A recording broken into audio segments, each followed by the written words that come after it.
And we are live. Hi, everybody. Welcome to Connections Unplugged from LinkedIn to Live. This is my video podcast series, multi-streaming on LinkedIn, Facebook, and YouTube every Wednesday at 11 o'clock Finnish time, powered by OneStream Live.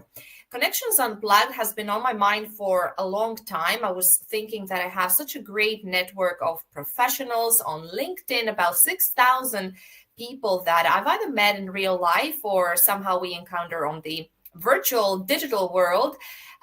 So I thought that I will bring them into the OneStream Live studio and share their stories the way they like them to be told into open and unscripted discussions, hence the title Unplugged. So my guests don't really know what I'm about to ask them. I don't even know myself. So I just want to listen to what they say and then ask my next question or my follow-up question. So I focus both on their personal as well as their professional sides, and I want to get to know them, and also you get a chance to eavesdrop into our conversation and get to know them yourselves. And why not? Maybe you can add them into your LinkedIn network as well. This show is powered by OneStream Live from Finland, with love, where I'm also based at, the cloud-based live streaming solution that enables content creators out there to stream beautifully branded content, such as the one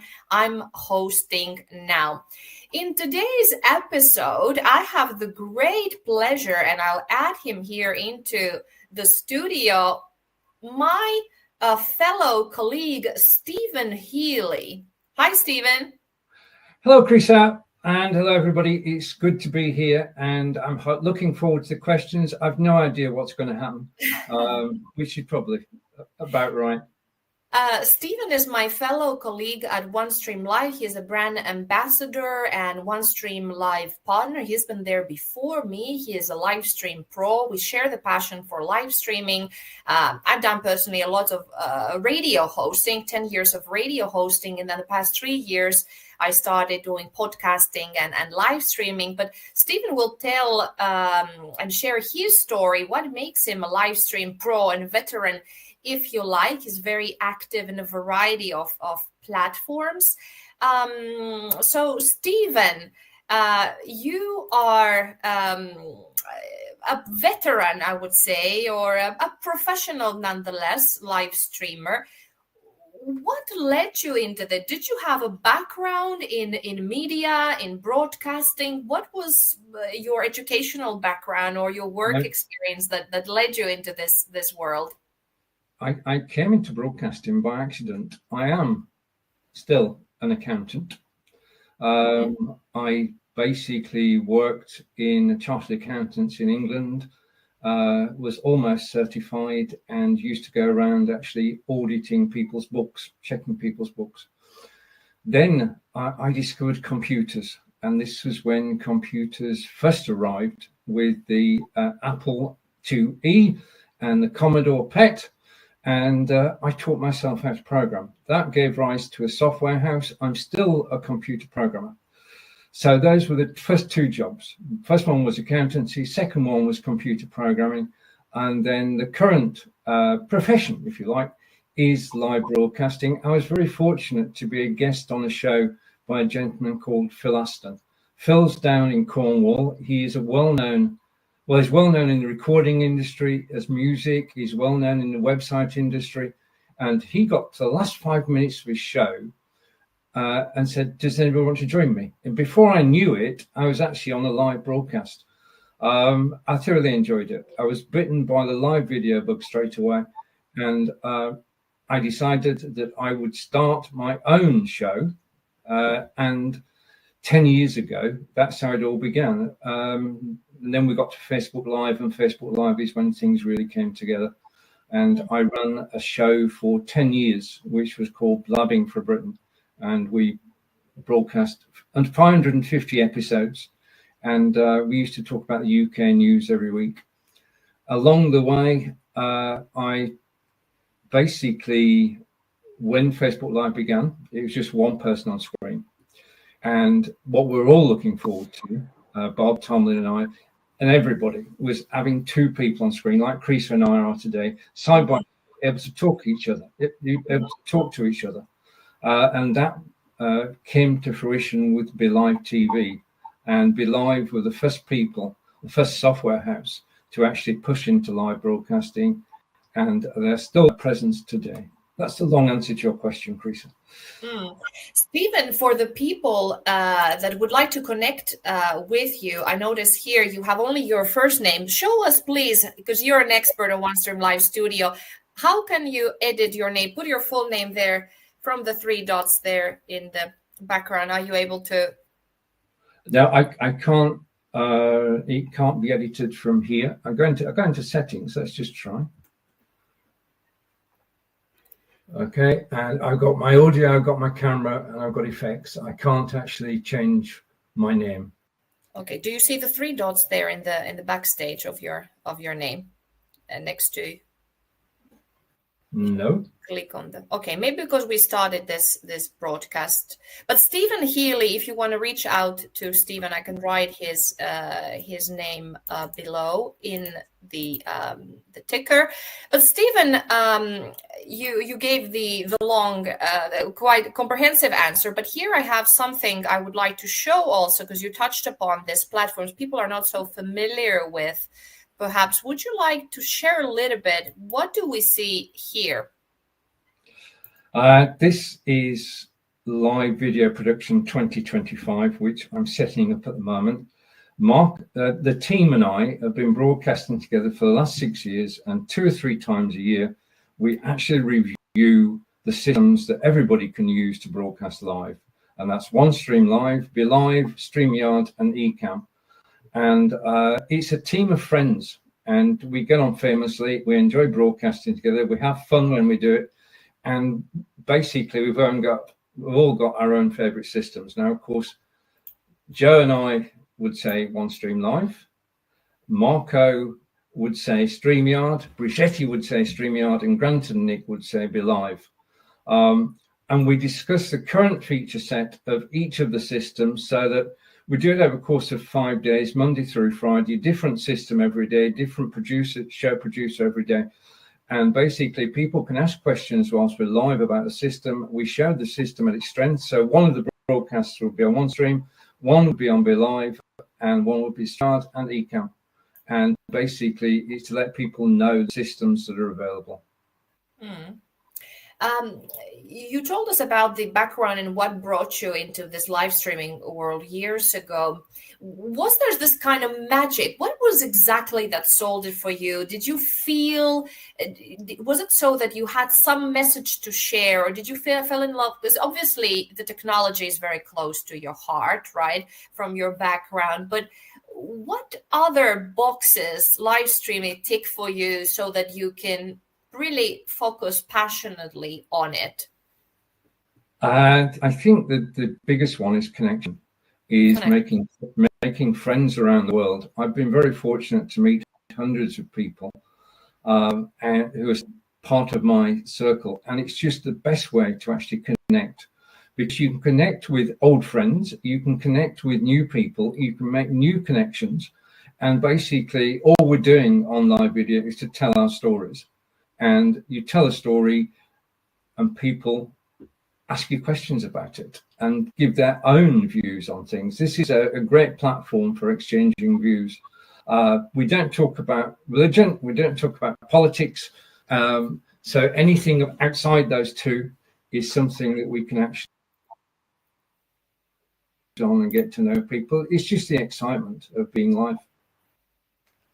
Yeah, the excitement about being live, the connections, as you mentioned.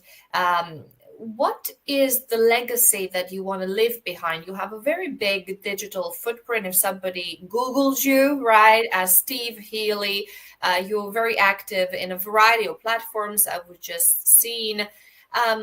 Do you do all this so that you stay, you build your digital legacy that the historians of the future, the people of the future, is that also a part of what we're doing, or just live in the moment and enjoying what you're doing now in the present? Or do you think about the future, with all the pros and cons of living such a big footprint like you is living behind?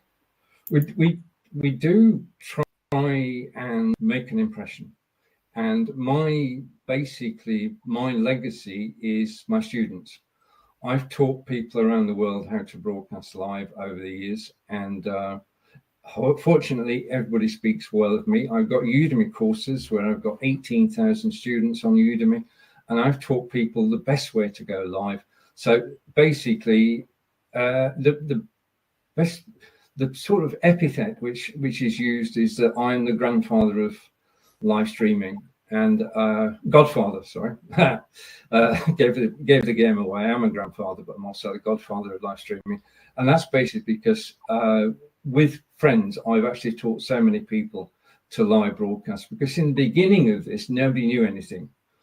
It's all changed now because of the Zoom years when everybody was on Zoom.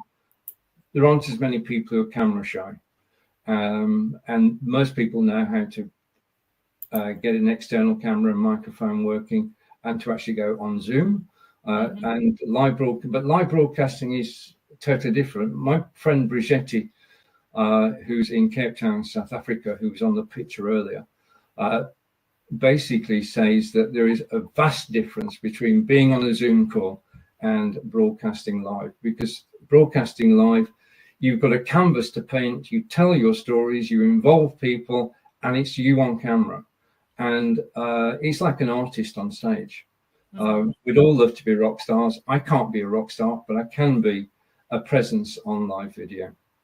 And everybody has their own voice and their own unique personality. The one thing, and I want to pick your brains on it, what I don't like, because I'm tech savvy myself, I love technology, but I'm not ignorant of the perils and the dangers of technology. And one thing I don't like is this AI avatars, those emotionless, everybody looks the same, sounds the same, wears the same.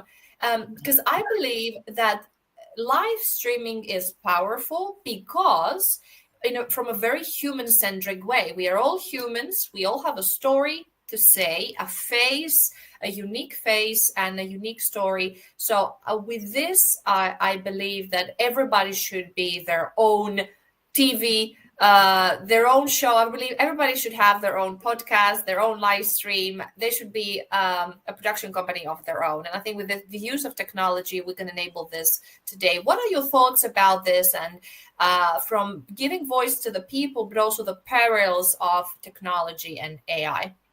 All right. Okay. I don't think that video AI is a peril. I think it's a bonus.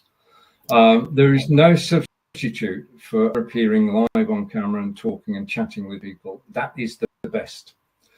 But there are times when it's useful to have a video avatar. Now, I've got my own personal video avatar, and I've got to say, I'm going to be honest here, I broadcast on TikTok, and TikTok is it's what Facebook was 8 years ago. TikTok is where people come to watch live video, appreciate live video, and will talk to you. And in the hundreds. And I do it every week. I do 2 shows a week, Monday 6:30 p.m, Tuesday 6:30 p.m. But I use a video avatar. And I don't have a problem with it, because it's not replacing anybody. The thing is, if you're broadcasting live for 30 minutes and you're actually looking at the camera for 30 minutes, people are supposed to be watching you for 30 minutes. And I'm going to say it now, it can be boring. Okay, so what you need to do is to break it up, and that's where a video avatar comes in. A video avatar introducing your show using your words is a way to do it. That's the way I would do it. I will, first of all, in terms of owning the show, I just appear on camera, and that's what I do on TikTok and on OneStream Live. To me, and this is a personal opinion, and there is no rights and wrongs in this, it's just the way you want to do it. If you start a show with a countdown, that's something we used to do 7 or 8 years ago, then people, for the first 30 seconds of the video, a minute of the video, wondering what's going on. I've seen this before. I saw it on the last episode. What I want to do is I want to see Joe on screen. I don't want 3 videos before I get to Joe. I'm here to see Joe. And that name is sort of picked at random. But video avatars are a way of breaking a broadcast up and also giving information. I teach people how to be confident on camera. And in doing that, I've made the same speech many times over the years. Gave that particular job to an avatar. And now during my show, she, I think, will appear on screen and will explain camera confidence. Yeah. And because it's a break from my being on screen, it works. But we're all different and there is no right answer. I'm just giving you mine. Yeah, because you spoke about connection before, and I think when you're referring to connection, it's about human to human connection. Otherwise, how can the avatar connect to a human? It's apples and oranges. I also find it very sterile, and I always notice when it's not a real human. I always just get a little bit cringed. But about the countdown, I think from the technical point of view that it's good to get the people into the broadcast, especially this longer form video content until people join the stream. But what do you think about you have you ever thought that at your age and given your experience you would be broadcasting on TikTok?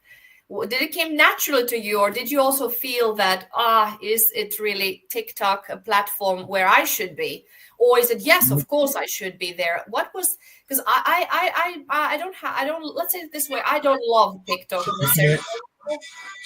Sorry. Right. Music interlude. My apologies for that. What do you think about TikTok as a platform? And initially, what was your initial gut feeling about the platform, or you felt that yes, I have to be there if we want to do video live streaming? Right. First of all, I just want to make a general point. Age is no barrier to anything, providing that you have a confident presence on screen. Age doesn't matter. And I know broadcasters are even older than I am. So age has never been a factor for me. It's basically the screen presentation that counts. As far as TikTok is concerned, that came about through my friend Marco Nova in Portugal. Because to broadcast on TikTok, you need 1,000 followers. And for me to get 1,000 followers on TikTok would be nigh impossible just posting pictures or silly videos. And I don't do silly videos. But what I do, that's what I mean, because you've been a professional in that sense. You know, when you have such experience in life, you don't go to TikToks and take selfies and do silly dances. So how did you reach your 1,000 followers? Well, basically, the thing is that I've discovered that you make your own niche. When I started on January 3rd, I used a system called TikTok Live Studio, which broadcasts only to TikTok. And if you've got a following on Facebook or YouTube or Twitter, you can use it. And I had 43 followers, no content, and we sit here today and I've got 2,700 followers. I'm monetized and I can go live on TikTok whenever I want. I've got 2 shows on TikTok, half an hour, which is a chat show on Mondays at 6:30, and then an hour-long show, which is on Tuesdays at 6:30. And I talk about things that I'm passionate about. And just in relation to what we've just been talking about, I'm passionate about AI, I'm passionate about running, and I'm passionate about social media. So AI Run Thrive is the show. It's been running now for 12 weeks on TikTok. It has gained a following. Hundreds of people do come and watch. And the thing about TikTok is you've got 2 bites of the cherry. You go live and you get one audience, okay? And it's gamified. So basically what TikTok want to do is train you to be a good broadcaster, and they take you through 30 different stages to become a proficient broadcaster. I'm on stage 12 of 30 at the moment. Hopefully I'll make it to the end. But basically TikTok is just so interactive. You go live and people, I've got to tell you this, people actually come to watch. And by this stage of a broadcast, we have people actually commenting. Yeah, it's guaranteed on TikTok. TikTok is a guaranteed audience. The other thing is that you make your own TikTok. Yeah, basically, I can go on there, an hour-long show. I can get a good reception for 60 minutes. I get people coming in throughout the 60 minutes. I get people commenting. At the end of it, I just take the first 10 minutes of that broadcast and it goes to another audience on TikTok. So you can, I've proved to myself and hopefully to others that you can go live for 60 minutes on TikTok and get an audience. Yes. My initial reaction when Marco said TikTok was, well, you scroll through and watch funny videos. I mean, what's the point of that? The point is that it is live video and it is what you make of it. Steven, you mentioned the word monetize. So, two questions for the audience that is watching and listening to us, wondering what are these people talking about? How do you monetize?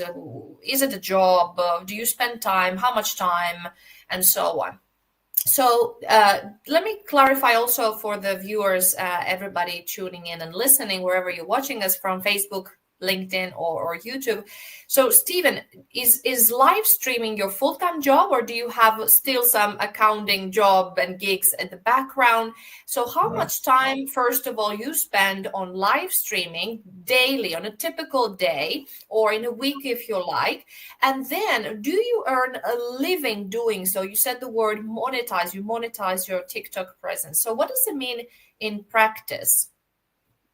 In practice, like yourself, I work for OneStream Live, and that is part of the jigsaw. The second part of the jigsaw is that I broadcast on Amazon.com.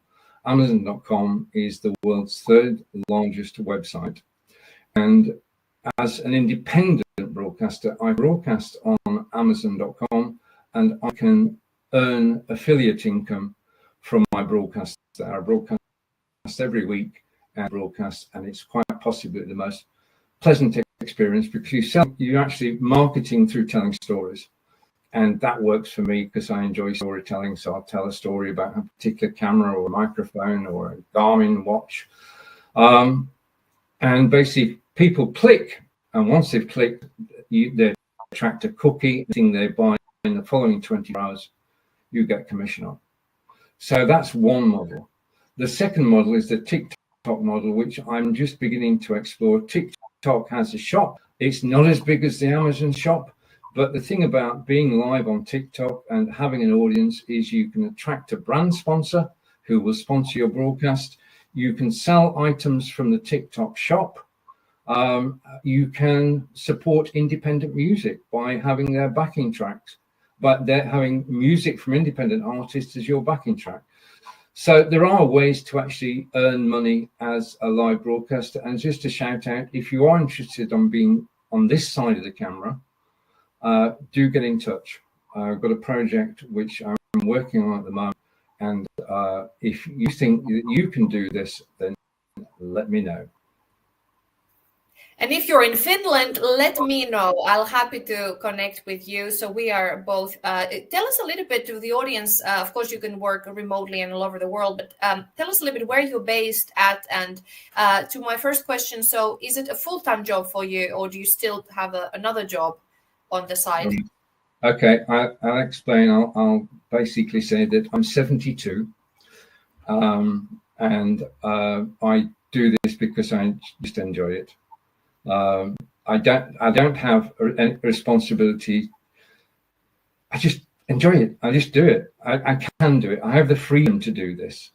Great. And my basically, I have two sons. One lives in the north of England, and the other one lives in Brisbane in Australia. They're both below and above 40. And they've established themselves in life, and we went over to Brisbane last February and had a great time there. I've had 3 lives so far. One, I was happily married for 25 years to Doreen, and unfortunately Doreen, and this is why I support charities, Doreen died when she was 20. Well, we've been married 24 years. And my life just fell apart, totally fell apart. And I remember being in a car park at a hotel, and I thought, why? Why did that happen to me? And I just fell to pieces. Fortunately, there was somebody to actually pull me back together again. My two sons were younger then. So my first life with Doreen was basically the foundation of everything. And then you take years to recover. And you're going to. People keep telling you over time. And it was difficult. It was virtually an impossible time because you don't know. You ask yourself the question, why? Why did it happen to Doreen? Why am I left alone? What do I need to do? And somebody said, there's one thing that you need to do, and that is you need to support and raise your two sons. So that became the focus. And then once they started to grow up, I was able to move away. And I moved from Burnley, which is where I'm from, which is in Lancashire, to Stratford-on-Avon. I lived in Stratford-on-Avon for 12 years. And I was at that stage a computer programmer and supporting business throughout the Midlands. So I know how to code. I know how this system here that we're using is built. And then through social media, in fact, through Google Hangouts, I actually met somebody, and that partner, Angelica. And I've been here in Wiltshire for the last 13 years, and blissfully so. So I've had 3 lives, and I'm grateful for each of them. Each is special in its own way, and we carry our memories with us. And it's just,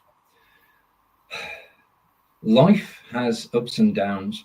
The downs are, I'm trying to keep polite, the downs are taxing, to say the least. The ups are always there, and it's a question of being positive.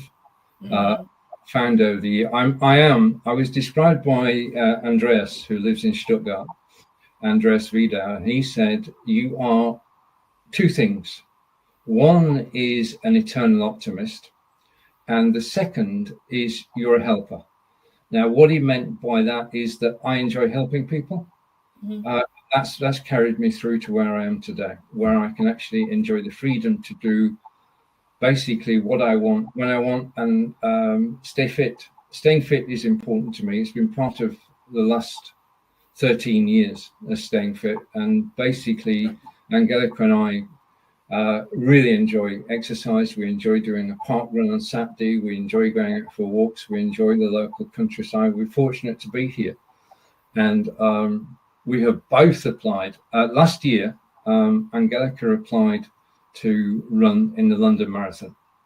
Now, before that, she had been doing park run, okay, which is 5 kilometers. And she went from 5K, some 3 miles, up to 17 miles, running along the local canal for the London Marathon. She took part in the London Marathon 24th of April 2024, and she finished it. And she finished 6.5 hours, which is incredible from, as I say, being a park runner. And then obviously the thing that happens after you've done a marathon is that your body says never again. Yeah. And you've got to train your mind and your body to actually come round from the fact that was beyond what you should have really done, because it's not a natural thing. You don't all go out and run 26 miles. So Angelica took a year off, and she's applied for the London Marathon 2026. I thought, go on then. Go on. I'm not saying if Angelica can do it, I can do it, but I think we all need a target. So my targets are twofold. I'm doing a charity run, a charity 10 Saturday, which is the Race for Life, which is for cancer research in the UK. And then I've applied for the marathon. So who knows what's going to happen in 26. Great, but it's great, as you said, to have a goal, very future. And as you said, thank you for sharing. Your life has been shaped by extraordinary and difficult. Of course, others have it to more or less degree. Everybody has, as you mentioned, ups and downs in their lives, and losses and lots of difficult situations. The point is how to put the goal, as you said, to look at your children, say, hey, this is my goal now. I have to raise those 2 children, right? And then life eventually will carry you. You have to show some kind of stamina and push through. In Finland, there's a word called sisu. It's a very difficult to translate in other languages. It's a combination of guts and perseverance and biting your lip and heading forward through the darkness and the snow and just doing what needs to be done. And then you reach sort of the better place, happier place in your life. And I'm happy that you are now in a much better place. Your kids are adults and successful. You're doing things that you love, you're passionate about. Steven Healey, my previous guest asked a question to you. She asked what would be your mantra with your wisdom and life experience. Is there any aphorism or mantra or slogan that you go by with? Is there a quote of a famous person, or is there something that is the guiding light of your life? It's the guiding light of my life is my partner Angelica, but my guiding theme every day is to say, when I wake up, to say thank you, to look around the room, to know that my cataracts have been, well, I have perfect vision now. I'm grateful to the doctors who did that. I'm grateful that I'm able to manage my diabetes, and I'm just grateful to enjoy every day. So my mantra is get the most out of every day, and be supportive of everybody in your life. That's it. That's as simple as that. Yeah, I'm just grateful to get up every morning. Great. Same here. Very grateful. And as you said, very simple things that make you happy. The people you love, your son, your partner, if they're, and of course, if you have good health or you're happy to live somewhat a good life. We all have our issues, I must say. But Steven, what is a question when you meet a person that you don't know? What is one question you like to ask people to pick their brains and see inside their soul and see how they're thinking? What kind of people are they? Do you have such a one question that you'd like to ask to people to really get an insight to their soul and the way they're viewing the world? This is doing that is probably the most difficult thing I can do. I just want to know from the next person who you interview is, what are you really passionate about? What drives you, gets you going? That's it. Right.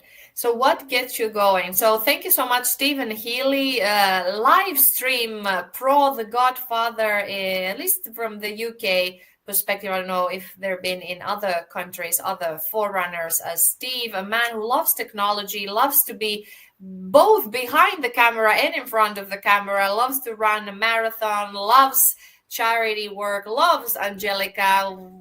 We should have a picture of Angelica here. You mentioned her a lot. Happy that you're doing well in your life, Steven. And of course, reach out to Steven J. Healey. You see the handle below on LinkedIn, of course, all the other platforms. Would you like to mention, let me show this one more time. Steven is everywhere. So where people can find you, Steven? Right. Basically, you can find me on LinkedIn. You can find me on Facebook. You can find me on TikTok. You just need to know my name. And those wonderful people are all firm friends, and we all enjoy broadcasting together. And I'm looking forward to arranging the broadcast, which will be possibly towards the end of May, beginning of June, and everybody in there will be taking part. And one gentleman from Canada will be joining us as well. So it's going to be a good. Joyce, yeah, Emma, I don't see many women in there. This is historical. Basically, in a live video, it's predominantly been a male-dominated industry.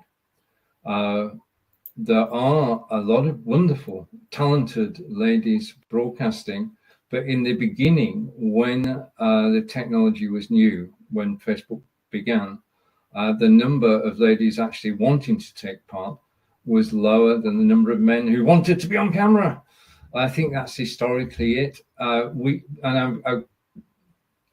It is poignant as well, because when we started out, that's the 2025 photo. If we go back to 2019, we did have 4 ladies, including Jetty. Unfortunately, 3 of them are no longer with us. So we carry on broadcasting in their memory and appreciate every moment that we spent with them. Okay, great. Thank you, Steve. Steven Healey, thank you for joining me today. Greetings from Finland. And greetings from the UK. Thank you for inviting me. Thank you, my great pleasure. So thank you for tuning in.